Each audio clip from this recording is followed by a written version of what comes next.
told you, Frank, that man is crazy. I have been on the force for 30-some years, and I have never seen something like that. I mean, he was cut up into little pieces and put under the floorboards, and that son of a... Sorry, that man was sitting on top of... I mean, good day. That man's sick, I tell you. Hold on a second, I got a phone call here. Hello? Yeah, I gotta get the interview out. I gotta interview this man. Yeah, I gotta interview him. Yeah, he's a sick man. Yeah, I see him. He's coming on in. Yeah, you send him in. Alright. Hold on a second, Frank. Well. If it isn't our little friend. How are you today? I'm alright, sir. Well, isn't that special? And what is your name? My name is Arthur Black, sir. Well, isn't that special? Now, this is what you're gonna do. You're gonna tell me every single thing that I already know.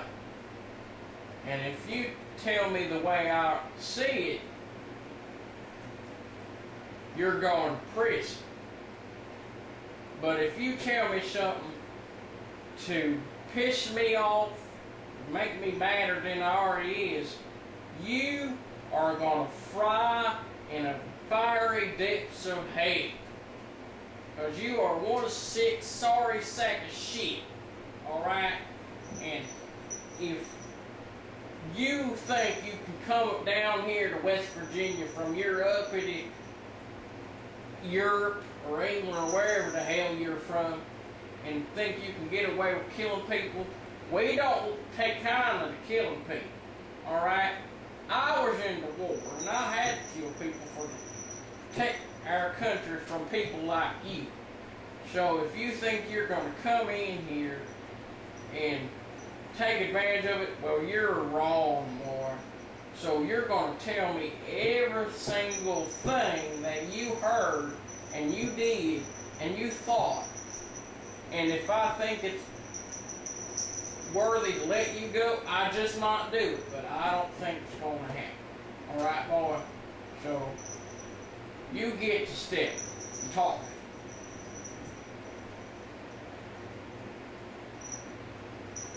Well, sir, as it may be, I am totally incarcerated at the hands of you and your men. But that is not the point. The point is, I have a story to tell, and you're the perfect man for me to tell it to. So, I will lay back and enjoy, because this may be your very last story time.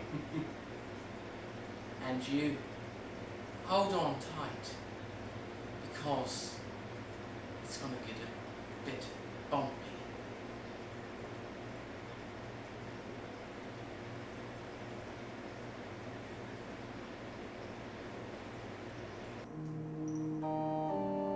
True, nervous. Very dreadfully nervous. I was and still am. But why do you call me mad? My disease strengthened my senses. It created an acute hearing. I could hear all things in heaven and on the earth. I could hear everything in hell. So why do you call me mad? Listen to my story, and you will understand. I don't know when it first entered my mind to kill the old man. Because I loved him. He had never wronged me. I had no desire for his money or any of his possessions.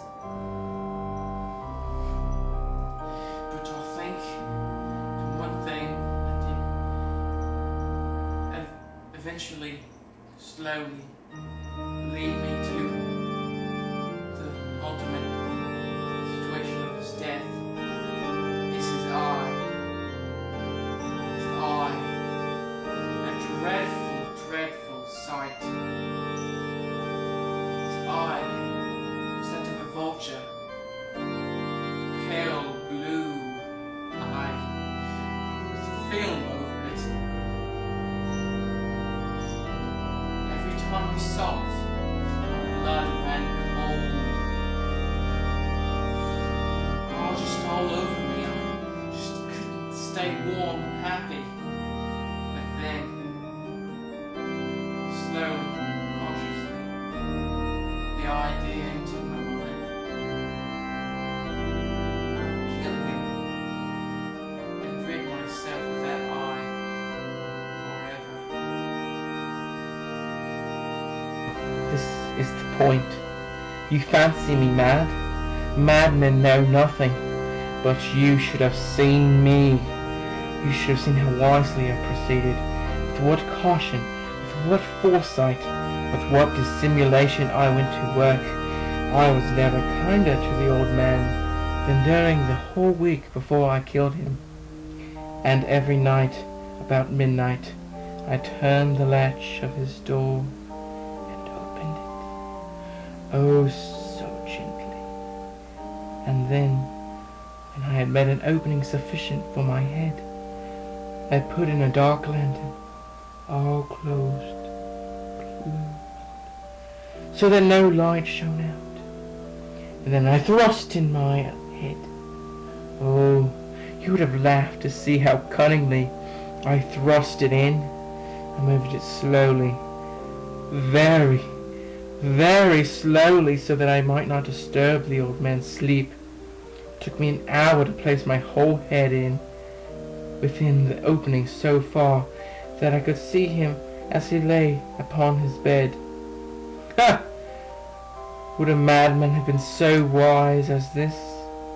And then, when my head was well in the room, I undid the lantern cautiously, oh so cautiously, cautiously, for the hinges creaked.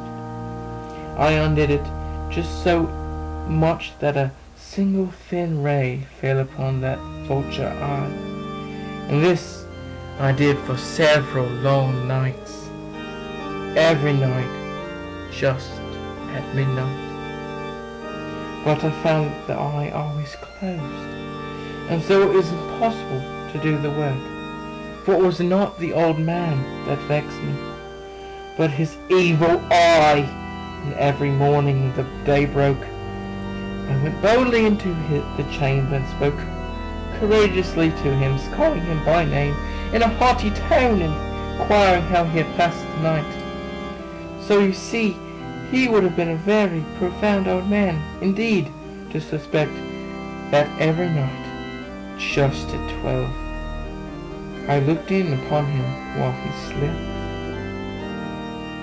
Upon the 8th night, I was more than usually cautious in opening the door. A watch's minute hand moves more quickly than did mine. Never before the night had I felt the extent of my own powers, of my sagacity. I could scarcely contain my feelings of triumph to think that there I was, opening the door little by little, and he not even to dream of my secret deeds or thoughts. I fairly chuckled at the idea, and perhaps he heard me, for he moved on the bed suddenly, as if startled. Now you think that I drew back, but no, his room was as black as pitch, with a thick darkness, for the shutters were close fastened through fear of robbers, and so I knew that he would not see the opening of the door, and I kept pushing it on steadily. I had my head in, and was about to open the lantern, when my thumb slipped upon the tin fastening, and the old man sprang up in the bed, crying out, "Who's there?" I kept quite still, and said nothing. For a whole hour I did not move a muscle. In the meantime, I did not hear him lie down. He was still sitting up in the bed, listening, just as I have done night after night, hearkening to the death watches in the wall. Presently I heard a slight groan, and I knew it was a groan of mortal terror. It was the groan of a pain or of grief. Oh no! It was the low stifled sound that rises from the bottom of the soul when we're overcharged with awe. I knew the sound well. Many a night just at midnight, when all the world slept, it has welled up from my own bosom, deepening with a dreadful echo. The terrors that distracted me, I say, I knew it well. I knew what the old man felt, and pitied him, although I chuckled at heart. I knew that he had been lying awake ever since that first slight noise, when he had turned in the bed. His fears had ever since been growing upon him. He had been trying to fancy them causeless, but could not. He had been saying to himself, "It is nothing but the wind in the chimney. It is only a mouse crossing the floor, or it is merely a cricket which had made a single chirp." Yes, he has been trying to comfort himself in these suppositions, but he had found all in vain. All in vain, because death, in approaching him, had stalked with his black shadow before him and enveloped the victim. And it was the mournful influence of the unperceived shadow that caused him to feel, although he neither saw nor heard, to feel the presence of my head within the room. When I had waited a long time, very patiently, without hearing him lie down, I resolved to open a very, very little crevice in the lantern. So I opened it. You cannot imagine how stealthily, until at length a single dim ray, like the thread of a spider, shot out from the crevice and fell upon the vulture's eye. It was open, wide open, and I grew furious as I gazed upon it.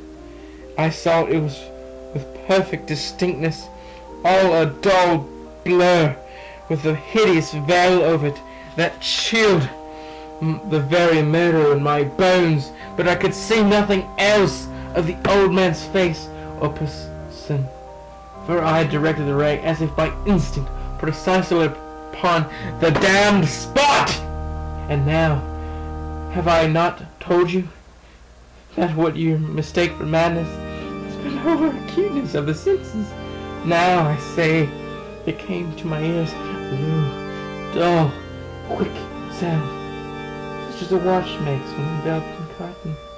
I knew that sound well, too. It was the beating of the old man's heart. It increased my fury, as the beating of a drum stimulates a soldier into courage.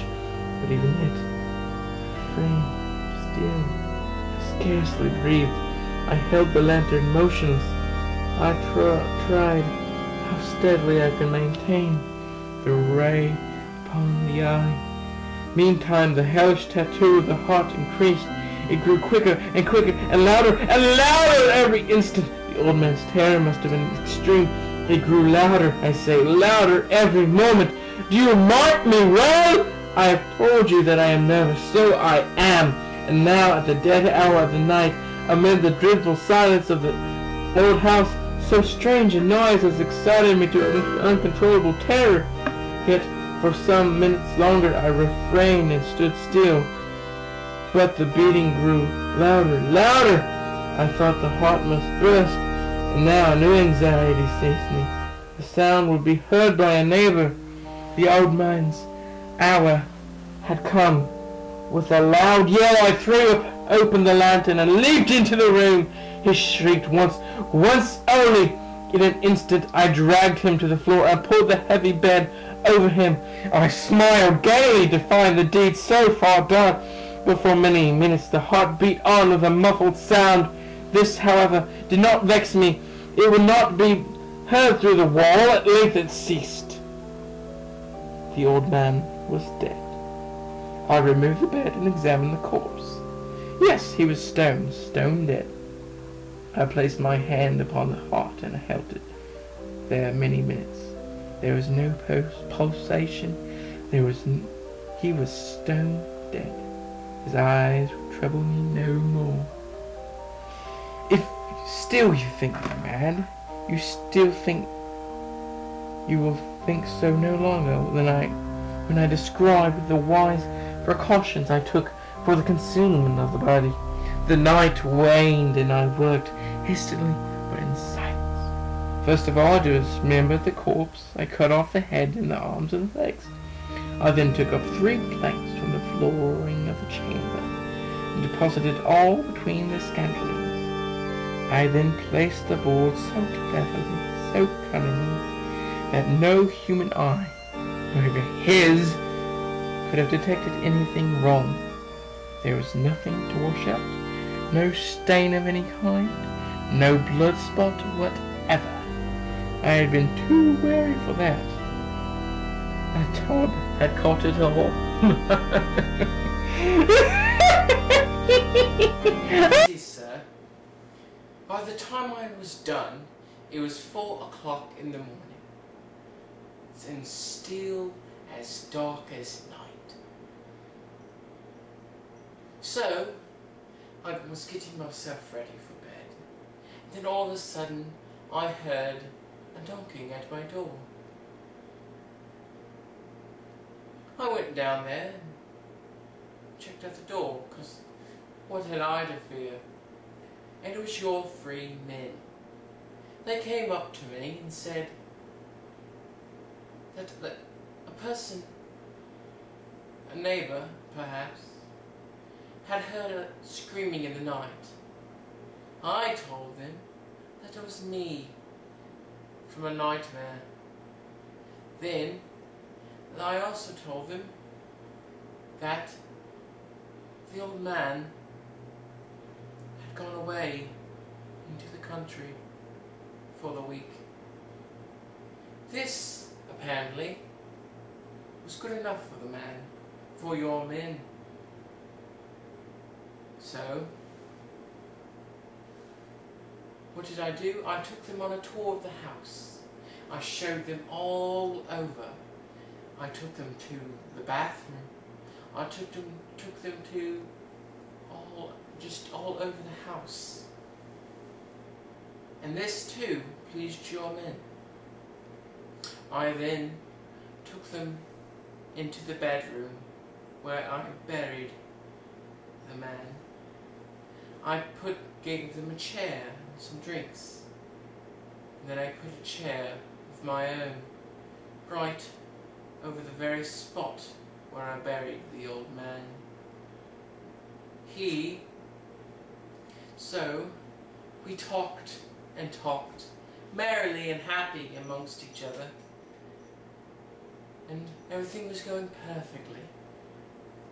Then I heard something, a faint sound at first, like a clock or watch enveloped in cotton. But that's okay. They didn't hear anything. They just kept talking and talking. They just kept talking. So I thought nothing of it, and I just kept talking to them, merrily and happy. It started getting louder and louder and more quicker. But still, they didn't hear it. They kept talking and talking and talking about the weather, and then what they had for dinner that evening. But they still kept going, getting louder and louder and louder. And finally, I must have been getting pale or something, because they noticed that I wasn't right.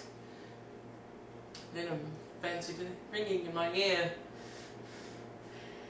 It got louder and louder and louder. At last, I stood up and I started yelling and profaning and all kinds of terrible things. But They still thought nothing of it. Your men are idiots, by the way. They thought nothing of it. The ticking and the thumping. I knew it was the old man's heart right below me. Ticking, ticking, tick, tick, tick, tick. And finally, oh God, I had enough of it. I stood up where I was and said, "Tear up the floorboards. Right here underneath me is where he is buried. Oh God in heaven."